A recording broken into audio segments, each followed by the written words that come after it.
Iran, Israel आणि अमेरिकेचं युद्ध सुरू झाल्यानंतर केंद्र सरकारने जे काही शेतकऱ्यांचं नुकसान असतील, इथले लोकल व्यापाऱ्यांचं नुकसान असतील, या सगळ्या गोष्टीची दखल घेण्याची गरज होती.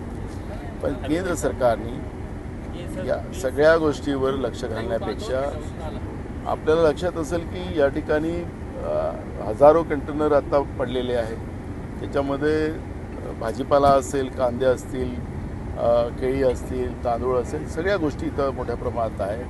आणि त्याच्यामुळे ही जी सगळी परिस्थिती आहे याच्यामध्ये इथला जो व्यापारी आहे, छोटा व्यापारी, त्याचं आणि शेतकऱ्यांचं सरळ नुकसान झालेलं आहे. आणि उद्या मी प्रधानमंत्री नरेंद्र मोदींना स्वतः पत्र लिहिणार आणि त्याच्यामध्ये ही सगळी माहिती अवगत करणार.